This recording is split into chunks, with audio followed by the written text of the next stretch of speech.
Welcome back to Makeup by the Numbers, where I do honest reviews but god awful tutorials. Anyway, here is the Ace Beaute Flair palette using the outer row. Colors are Biscotti, Acorn, and Sherbet. And when I picked this out, trust me, I thought it was going to be pretty.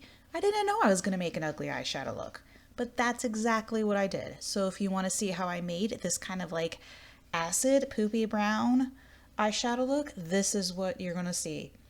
Anyway, I'm going to start off with taking that dark color, and I'm doing like a take on a halo eye. It's got some angles in it. I'm using my bottom lash line to kind of form that 45-degree angle, and I'm using a packing brush just to get it dense on my eye because I did a previous look prior to this. My eyes aren't really clean and they're not primed, so I am having a little bit of trouble just getting a rich, deep pigment down, but that's my problem, not the formula. I really do like the Ace Beaute formula. And as you can see, I'm kind of opening and closing my eye while I do this because I do have hooded eyes. I want to make sure that when my eyes are open, you see what I want you to see, and then I close them so I can sort of fill in those gaps where literally pigment isn't reaching when my eyes are open. You can see that crease and the outer fold aren't filled in when my eyes are actually open, which is always a nasty surprise when you think your makeup's done and then you open up your eye and like, psych, crease. But anyway, a lot of this is just packing on the color and blending.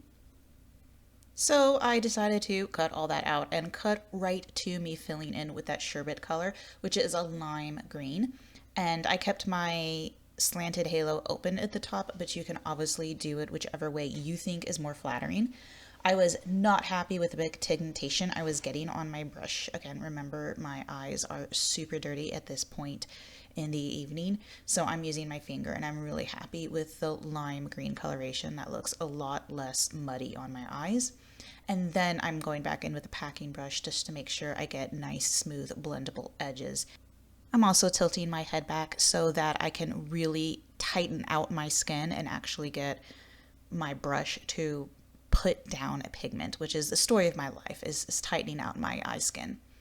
So zooming back out, you start to see the shape. It's, looking the way I want it to look, but it's super messy. So I'm actually taking a flat definer brush with some concealer to clean up around those edges and just emphasize that really pretty shape I made, even though those colors are just like pee and poop on my eyes.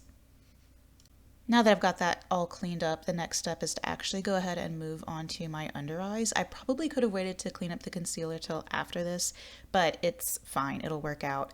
You also see that I still have some eyeliner on my eye, but that'll be covered up when I actually go to do my waterline. And then I'm using a smudging brush. I did a little dance because I was actually happy with the way that looked.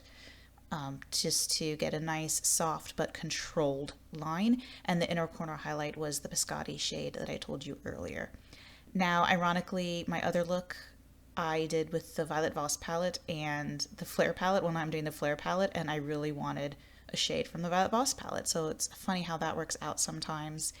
So I'm going in with a shimmer, that green shimmer, just to make this look a little less ugly. I'm really not digging this. I don't know why I didn't just go abort.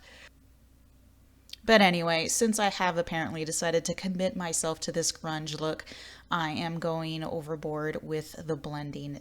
And per usual, I'm going to cut out all this boring step. So for the sake of full transparency and honesty, I only removed about 2 to 3 minutes before you see me here adding my black kohl liner to my waterline. I'm using Lancome, which I think is a really good brand. But honestly, I think L'Oreal performs just as well for less money. And I'm trying to smudge it out just a little bit with my flat definer brush, being careful not to stab myself in the eye because that's something I do quite a bit. But looks like I've managed to avoid it for now, and then just repigmenting up that waterline and making sure that the liner actually goes in my lashes a little bit too. Now, for the upper line, I am just going to finish lining it and throw on some falsies with the magic of editing and then give you a look around with that eye. I think the final product is not as ugly as I thought it was going to be. It definitely went grungy, but it wasn't very difficult. It was just something out of my comfort zone, but maybe some of you actually love this color combination. Let me know. It's not the worst thing I've ever created, but thanks for supporting. Thanks for watching. Take care now, and bye-bye.